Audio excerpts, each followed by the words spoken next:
నమస్కారం. ఆధ్యాత్మిక సుధాసాగరం ధర్మ సందేహాలు కార్యక్రమానికి సాదర స్వాగతం.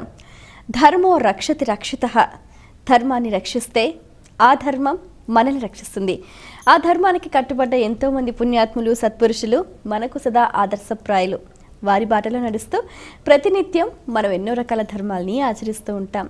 చాలా సందర్భాల్లో చాలా రకాల సందేహాలు కలుగుతూ ఉంటాయి, సహజమే. మరి ప్రేక్షకులు వాళ్ళ కలిగిన సందేహ నివృత్తికై ఎంతో శ్రద్ధగా మన ఈ కార్యక్రమానికి ఉత్తరాల ద్వారా, ఈమెయిల్స్ ద్వారా రాసి పంపిస్తూ ఉంటారు. అటువంటి వాటికి చక్కటి శాస్త్రీయ సమాధానాలు అందించడానికి మన ముందున్నారు ప్రముఖ ఆధ్యాత్మికవేత్త మల్లాది రామకృష్ణ శర్మ గారు. వారితో మాట్లాడి మరిన్ని విషయాలు వారి మాటలో తెలుసుకుందాం. ఈనాటి కార్యక్రమాన్ని ప్రారంభిద్దాం. నమస్కారం అండి. నమస్కారం. మొదటి ఉత్తరం చూద్దామండి. కౌసల్య హైదరాబాద్ నుంచి రాస్తున్నారు. భోజనానికి ముందు మనం పఠించవలసిన శ్లోకం ఇది, తెలియచేయగలరు అంటూ రాస్తున్నారు. మనము నిద్ర లేచిన దగ్గర నుంచి మన భారతీయ సంస్కృతిలో ప్రతి దినచర్యకి అంటే ఏంటంటే ప్రతి కార్యక్రమానికి మనకి ఒక నిర్దిష్టమైన పద్ధతిలో ఉంది, మన జీవితం నడుస్తూ ఉంటుంది. భారతీయ సంస్కృతుల్లో ఉన్న గొప్పతనం ఏంటంటే నిద్ర లేస్తాం. నిద్ర లేవగానే మామూలు పాశ్చాత్యులు కానీ వేరే ప్రాంతాల వాళ్ళు కానీ వాళ్ళ పద్ధతులు వేరేగా ఉంటాయి. దబిక్కుని లేస్తారు, కార్యక్రమాలకు ఉపక్రమిస్తారు. మనది అట్లా కాదు. మన ఏంటంటే నిద్ర లేవగానే అమ్మవారిని ధ్యానిస్తాం. ఏ విధంగా ధ్యానిస్తాం? సముద్ర వసతే లక్ష్మి పర్వతస్థన మండలే విష్ణుపత్ని నమస్తుభ్యం క్షమస్వ పాదస్పర్శ క్షమస్వమే. ఈ విధంగా అమ్మవారిని అంటే మనం పాదము బయట పెడుతున్నాం, పెట్టేటప్పటికే అమ్మవారిని అయ్యవారిని మనస్ఫూర్తిగా ధ్యానించి మనము దైనందిన కార్యక్రమాలకి ఉపక్రమించాలి. ఆ విధంగా మనం తర్వాత దంతధావం చేసుకుంటాం, స్నానం చేసుకుంటాం. చూడండి ఆ సంస్కృతి యొక్క గొప్పతనం. స్నానం చేసేటప్పుడు గోవిందేతి స్నానం, గోవిందేతి ధ్యానం, గోవిందేతి జపం, సదా గోవింద స్మరణం. అంటే ఏంటంటే భగవంతుణ్ణి, ఆ పరమాత్మని అణువణువున మనము అనుసరిస్తూ ఆయన్ని ధ్యానిస్తూ ప్రార్థిస్తూ మన నిత్య జీవితంలో దైనందిన కార్యక్రమానికి ఉపక్రమించాలి. మహానుభావులు, అవధూతలు, బ్రహ్మవేత్తలు ఏ విధంగా చేస్తారంటే భోజనం చేసేటప్పుడు కూడా కబళే కబళే గోవిందనామ స్మరణం. అంటే చూడండి ప్రతి ముద్దకి ప్రతి కబళానికి ఆ పరమాత్మని ధ్యానిస్తారు. అంటే ఏంటి? ఆ శరీరం మొత్తం మనస వాచ కర్మణ భగవంతుణ్ణి స్మరణ చేస్తూనే ఉంటారు.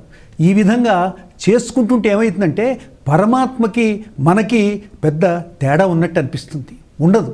ఎక్కడ ఏ విధంగా కూడా మనకి అంటే మనిషి యొక్క మానవ జీవితంలో అంత పరిపక్వత, అంత ఉన్నత స్థాయి మనకి రావాలి. అగస్త్యం కుంభకర్ణంచ శివ్యశ్చం బడవాగ్ని భోజనకాలే పటేన్నిత్యం విషమం అమృతం తుల్యం. అంటే విషంగా ఉండే పదార్థం కూడా మనకి అమృత తుల్యంగా పనిచేస్తుంది. అంటే విషము శరీరానికి ఎంత హాని చేసినా కూడా ఆ విష పదార్థం మనం తినే దాంట్లో ఏ విధంగా విష పదార్థాలు ఉన్నా కూడా అవి అమృత తుల్యంగా మనకి పనిచేస్తాయని శాస్త్రకారుడు చెప్పాడు. అట్లాగే మనం సేవించటం అంటే ఏంటి? ఉదయం లేవగానే మనం చక్కగా ఏ శ్లోకం అమ్మవారిని అయ్యవారిని ధ్యానించుకుంటూ లేస్తాము. తర్వాత స్నానం చేస్తాము, ధ్యానం చేస్తాము, జపతప అనుష్ఠానాలు చేసుకుంటాము. ఆ తర్వాత భోజనం చేస్తాము. భోజనం చేసిన తర్వాత మళ్ళీ మామూలు సాయం సంధ్య తర్వాత మనం మామూలుగా శయనిస్తాం. శయనించేటప్పుడు కూడా చూడండి దుస్వప్నాలు రాకూడదు. అందుకనేంటి? రామంచ స్కందంచ హనుమంతం వైనతేయం. అట్లాగే శయనంచ ప్రతిదినే శ్లోకం పఠేత్ దుస్వప్న వినశ్యతే. అంటే దుస్వప్నాలు కూడా మనకి రాకుండా చేస్తాయి. అంటే చూడండి మన రోజు మన దైనందిన కార్యక్రమంలో మన భగవంతుడికి అర్చించి భగవంతుడిని ధ్యానించే సంస్కృతి ఎవరికి ఉంది చెప్పండి? ఎవరికీ లేదు. కాబట్టి ఈ విధంగా మనకి దైనందిన కార్యక్రమాల్లో భోజనమే కాదు, స్నానమే కాదు, దంతధావనే కాదు, నిద్రే కాదు, ఎప్పుడూ కూడా మనం ఆ పరమేశ్వరుని, ఆ పరంధాముణ్ణి, ఆ పరమాత్మని ధ్యానిస్తూ ఉంటే ఇంకా మనకు అంతకంటే ఏం కావాలమ్మా? ఇది ఏంటి? పుణ్యం మనము దాదాపు మన చుట్టూ తిరుగుతూనే ఉంటుంది. ఇప్పుడు జన్మకేంటి? 3 రకాలు ఉంటాయి మనకేంటి? సంచితం, తర్వాత ఆగమం, ప్రారంధం. ఈ మూడింటిని కూడా తట్టుకునే శక్తి ఈ విధంగా మనం దినచర్య కనుక చేస్తే చక్కగా ఆనందంగా ఆత్మీయతగా చక్కగా మనకి మానసికంగా కూడా ప్రశాంతత అనేది మనకి లభిస్తుంది. మరి ఉత్తరం చూద్దామండి.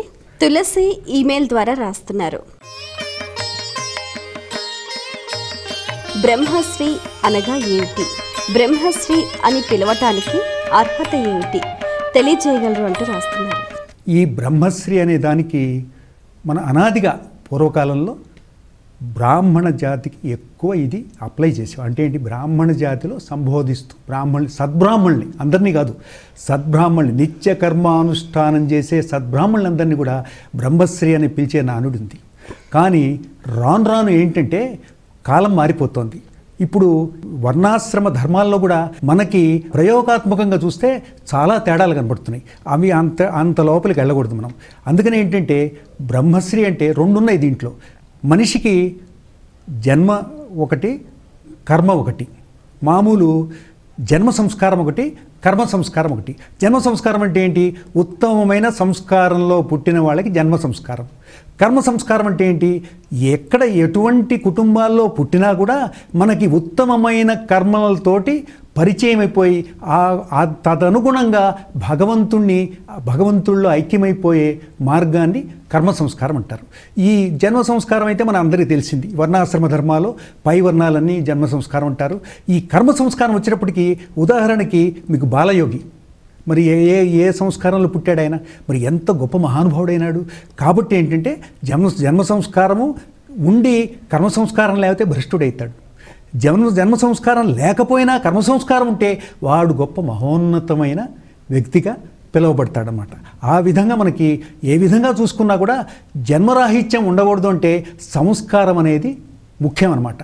అది అసలు మీ బ్రహ్మశ్రీ అనేది ఎందుకు అడిగారు కదా? బ్రహ్మశ్రీ అంటే బ్రహ్మజ్ఞానం కలిగి ఉండేవాడిని బ్రహ్మశ్రీ అంటారు. బ్రహ్మశ్రీ అంటే ఏంటి? ఉత్తమ సంస్కారం గలవాడిని బ్రహ్మశ్రీ అని కూడా పిలవచ్చు. తర్వాత ఈ పదవుల్లో రాజులు, మంత్రులు, పెద్ద వాళ్ళు, అధ్యక్షులు వీళ్ళనేమంటారు? మహారాజశ్రీ అంటారు. శ్రీ అనేది సర్వశ్రీ అనేది గౌరవవాచ్యంగా చెప్పుకుంటారు. కాబట్టి బ్రహ్మశ్రీ అంటే బ్రహ్మజ్ఞానం కలవాడని మనం ఈ విధంగా చెప్పుకోవచ్చు. మరి ఉత్తరం చూద్దామండి. అనిరుద్ కరీంనగర్ నుంచి రాస్తున్నారు. నర్మదా బాణాల దానం అంటే ఏమిటి తెలియజేయగలరు అంటూ రాస్తున్నారు. ఈ జమదగ్ని గారి భార్య అంటే పరశురాముడి తండ్రి రేణుక, ఆమె మహాపతివ్రత. పతివ్రతల్లో కూడా ఒక్కొక్క యుగానికి ఒక్కొక్క పతివ్రత ఉంది. అట్లా కృతయుగే రేణుకా శక్తి, త్రేతాయుగే జనకాత్మజ, ద్వాపరే ద్రౌపదీశ్చైవ, కలియుగే గృహంచ. అంటే మీరందరూ శక్తి స్వరూపులే. మీరందరూ కూడా శక్తి స్వరూపులే. కలియుగంలో ఉన్న అవకాశం అది. అందుకనే బ్రహ్మర్షులు, దేవర్షులు వాళ్ళు కూడా కలియుగంలో ఈ భూమిలో పుట్టాలనుకుంటారు. దీనివల్ల ఏంటంటే కలియుగంలో చాలా మోక్షానికి వెళ్ళిపోవడం చాలా తేలిక. వేరే యుగాల్లో మోక్షం సాధించలేని వాళ్ళు కూడా ఈ కలియుగం వచ్చేటప్పటికి చాలా సులభంగా ఇస్తారు. కానీ ప్రాయం కూడా మన మనిషి జీవితకాలం కూడా చాలా తక్కువ. అంటే ఏంటి? దాదాపు ఒక 100 సంవత్సరాల మించి ఎవరు ఉండరు. ఉంటే గొప్ప 100 సంవత్సరాలు కూడా ఉండరు. కాబట్టి ఆయు ప్రమాణం తక్కువగా ఉన్నప్పటికీ కూడా ఈ మన భగవన్నామంతో గురు శుశ్రూషతోటి శిష్యులు, తర్వాత పాతివ్రత్య మహత్యంతో స్త్రీలు, తర్వాత ఈ విధంగా స్వల్పమైన భగవన్నామం జపంతో, ధ్యానంతో, అనుష్ఠానంతో యజ్ఞయాగాది క్రతువులు లేకపోయినా కూడా ఉత్తమమైన మార్గంలో మోక్షం పొందొచ్చని అందుకని ఇచ్చేస్తూ ఉంటారు. అందువల్ల దీనికి ఏంటంటే అంత ప్రాశస్త్యం. నర్మదా బాణం అంటే ఆ నర్మదా నదిలో రోజు ఆమె రేణుకాదేవి తడి ఇసుకతోటి కుంభం అంటే కుండలాగా చేసి దాంట్లో నీరు తీసుకొని భర్తకి జమదగ్ని గారికి తపస్సు చేసుకుంటే అక్కడ ఉంచేది. ఒకరో చూడండి, అసలు ఆ తడి ఇసుకతోటి కుండ చేయటం ఏంటి, ఆ పాత్రలో నీళ్లు తీసుకెళ్ళటం ఏంటి అంటే ఆమె పాతివ్రత్య శక్తి అంత గొప్పది. అప్పుడు రోజు ఈ విధంగా నడుస్తుంది. ఒకరోజు దైవఘటన ఎవరికైనా ప్రారంధమే, ఏదో ప్రారంధ దోషం అన్నమాట. ఒకరోజు ఆ కుండలో మృణ్మయ పాత్రలో నీరు తీసుకొని జమదగ్నికి వెళ్దామని ఆ నీరు కుంభంలో ఇట్లా నీరు తీసుకుంది. నీరు తీసుకొని పొరపాటున ఆ దాంట్లో ఆ నీటిలో బింబం చూసింది. పైన గంధర్వుడు ఒక సతితోటి ఆయన విహరిస్తున్నాడు. అది చూసి మనస్సు చెలించినప్పటికీ చాలా బాధపడిపోయి అప్పుడు ఆ కొండని అక్కడ పడేసి పశ్చాత్తపడి ప్రాయశ్చిత్తం చేసుకొని అప్పుడు పతిని స్మరించుకొని మళ్ళీ ఒక కుండ చేసుకొని తయారు చేసి దాంట్లో నీరు తీసుకొని మళ్ళీ జమదగ్ని గారి దగ్గరికి వెళ్తుంది. వెళ్ళేటప్పటికి ఏంటి రేణుక ఇంత ఆలస్యమైంది ఏంటని అడుగుతాడు ఆయన. ఏం చెప్తుంది? నిజం చెప్పలేదు, అబద్ధం ఆడలేదు. చూడండి, అబద్ధం ఆడటానికి కూడా అంత ఆలోచించేవాళ్ళు. మనమేముంది ఈజీగా చెప్పేస్తాం అబద్ధం అనేటప్పటికీ ఆయన మహర్షి దివ్యదృష్టితో చూస్తాడు. ఋషులైన వాళ్ళు చూసేటప్పటికీ ఈ సంఘటన తెలుస్తుంది. నువ్వు మానసిక వ్యభిచారం చేశావు, అందువల్ల నువ్వు పనికిరావు. 6 కుమారులు ఆయనకి జమదగ్నికి. 6 కుమారుల్ని పిలిపించి వెంటనే 6 కుమారులలో చెప్తాడు, మీ తల్లిని చంపేయండి అని. ఎవరూ ముందుకు రారు. అందులో పరశురాముడు తండ్రి ఆజ్ఞ గొడ్డలు తీసుకొచ్చి, తండ్రి మీ ఆజ్ఞ ఏంటని అడుగుతాడు. అప్పుడు జమదగ్ని పరశురాముడితో అంటాడు, పరశురామ నీ సోదరులను సంహరించి నీ తల్లిని కూడా సంహరించి అంటాడు. మారు మాట చెప్పకుండా, మరో ఆలోచన లేకుండా చక్కగా వాళ్ళందరినీ సంహరిస్తాడు. వినయంగా నమస్కరించి, తండ్రి మీ ఆజ్ఞ శిరసావహించాను, నన్ను అనుగ్రహించండి అని 2 చేతులు చక్కగా ఆయనకి జోడించి నమస్కరిస్తాడు. నమస్కరిస్తే అప్పుడు కుమారా నువ్వు నా ఆజ్ఞను శిరసావహించావు కాబట్టి నీకేం కావాలి నాయనా అని అడుగుతాడు. అప్పుడు ఏం లేదు తండ్రి, నేను సంహరించిన వాళ్ళందరినీ బతికించమని చెప్తాడు. అంటే చూడండి, అప్పుడు మరి తల్లిని సంహరించడం తప్పే, మరి శాస్త్ర విరుద్ధమే. కానీ అక్కడ తండ్రి ఆజ్ఞ. రాముడు కూడా తండ్రి ఆజ్ఞతోటే అడవికి వెళ్ళాడు. కానీ అంటే ఏంటంటే తండ్రి కానీ గురువు కానీ బ్రహ్మవేత్తలు కానీ వాళ్ళ ఆజ్ఞని ఎట్లా చెప్పారో అట్లా ఆచరించాలంతే. దీంట్లో చేయొచ్చా చేయకూడదా, చేస్తే ఏమవుతుంది అని మీమాంస లేదు. అందుకని ఒకవేళ ఉన్నా కూడా వాళ్ళదే బాధ్యత, పాపం పుణ్యం వాళ్ళదే, అనుభవానికి కూడా వాళ్ళదే, వచ్చి వాళ్ళే మనని రక్షిస్తారు. కాకపోతే ఏంటంటే వాళ్ళు చెప్పింది ఆలోచిస్తే మనకి ఇంకా దానికి అర్థమేముంది, ఇంకా మనం ఉత్తమ గతి పొందదు, ఉత్తమమైన మార్గంలో మనం నడవనట్టే లెక్క. ఆ విధంగా అప్పుడు దానికి అందుకనే నర్మదా బాణం అన్నారు. అట్లాగే మీకు నర్మదా దగ్గరికి వెళ్ళి కుండలతోటి, ఇప్పుడు మనం ఇసుకతో కుండలు చేయలేము, అందుకని ఆ మృణయ పాత్రతోటి కుండతోటి చక్కగా 11, 21, 41 అట్లా ఉదకంతో నింపి వాళ్ళకి ఎవరికైనా దానం ఇస్తే వాళ్ళకి అఖండ సౌభాగ్యవంతురాలు అవుతారు. మహాపతివ్రత చేసింది కాబట్టి దాన్ని అనుసరిస్తే మన జాతి కూడా, మానవ జాతికి కూడా కళ్యాణం జరుగుతుంది. ఈ విధంగా మనం చెప్పుకోవచ్చు. దాన్ని అదొకటి. అక్కడ ఇంకో విశేషం ఉంది. అక్కడ ఈ సుబ్రహ్మణ్య స్వామి అంటే కుమారస్వామి అక్కడ శస్త్రవిద్య నేర్చుకున్న ప్రదేశం. అందుకని అక్కడ క్షత్రియులు బాణాలు కనుక దానం చేస్తే మహాపుణ్యం వస్తుంది. వీళ్ళకి కుంభదానంతో ఎట్లా పుణ్యం వస్తుందో వాళ్ళకు కూడా అంత మహాపుణ్యం వచ్చి ఉత్తమ జన్మ లేకుండా చక్కగా మోక్షప్రదులై. మరి ఉత్తరం చూద్దామండి. రేవతి వరంగల్ నుంచి రాస్తున్నారు. సుఖ దుఃఖాలకు కారణం ఏంటి తెలియచేయగలరు అంటూ రాస్తున్నారు. సుఖ దుఃఖాలకి ఒక కారణం అంటూ మన పుణ్యపాపాలే చెప్పుకున్నాం ఇందాక. ఆర్జితము, ఆగము, తర్వాత ప్రారబ్ధము. ఈ మూడిటితోటి మనకి సుఖదుఖాలు నిర్ణయింపబడతాయి.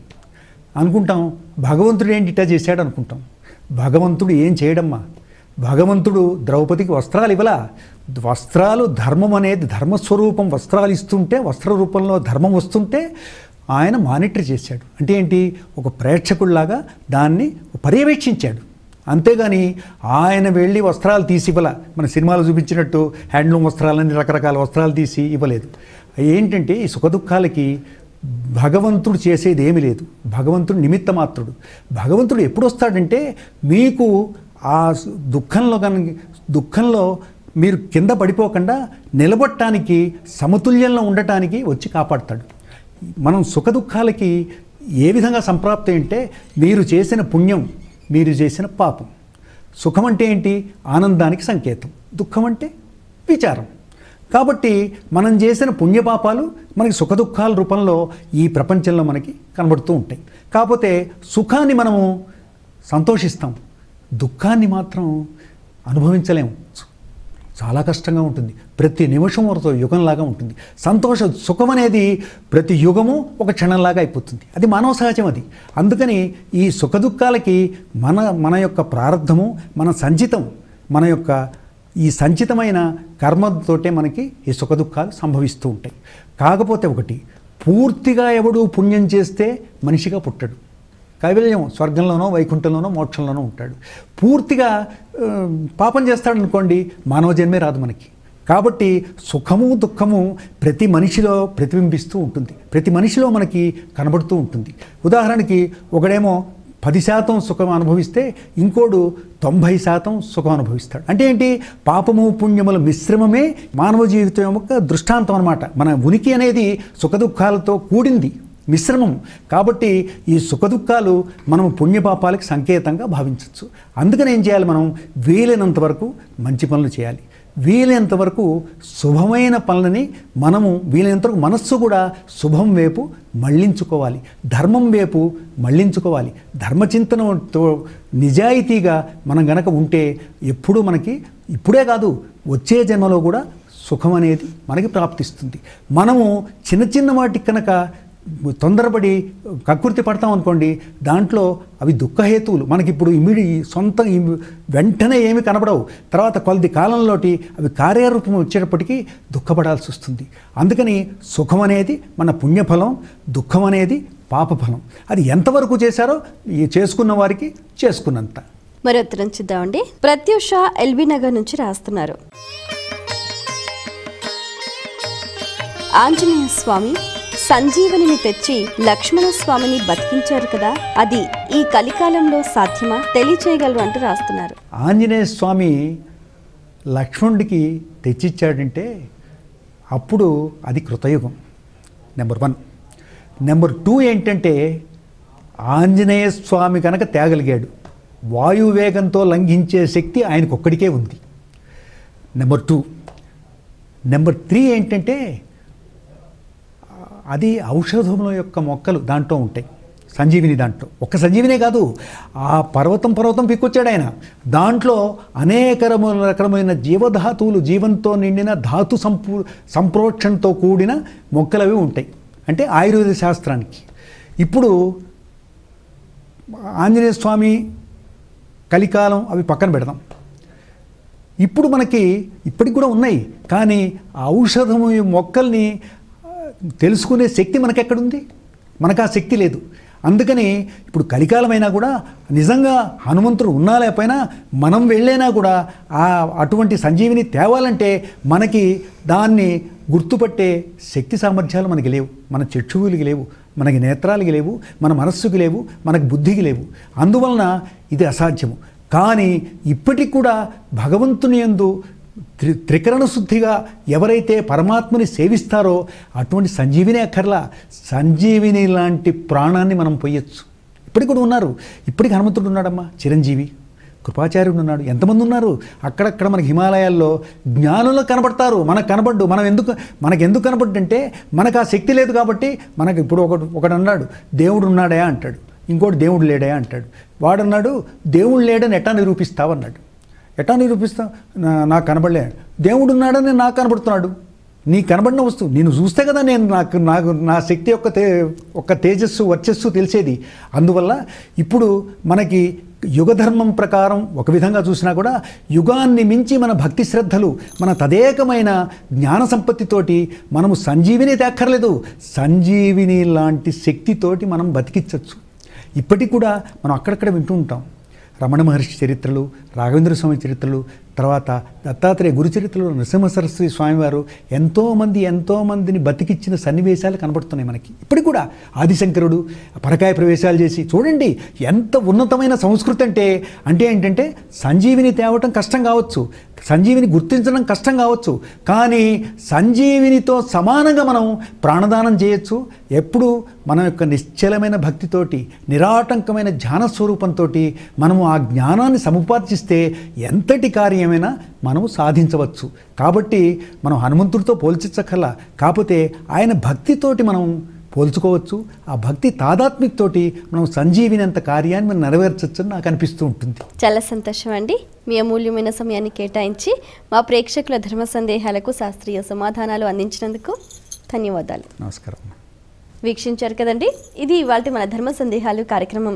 మీకు కూడా ఇంకా ఏవైనా ఆధ్యాత్మిక ధర్మ సందేహాలు కలిగితే మా ఈ కార్యక్రమానికి మీ సందేహాలని క్లుప్తంగా సూటిగా స్పష్టంగా పోస్ట్ కార్డుపై లేదా ఈమెయిల్ సరే రాసి పంపించండి. మా చిరునామా ధర్మ సందేహాలు, కేర్ ఆఫ్ భక్తి TV, road number 92, Jubilee hills, Hyderabad 5,96,000. మా ఈమెయిల్ ఐడి bhaktihyd@gmail.com. మరో కార్యక్రమంలో మళ్ళీ కలుద్దాం. అంతవరకు సెలవు.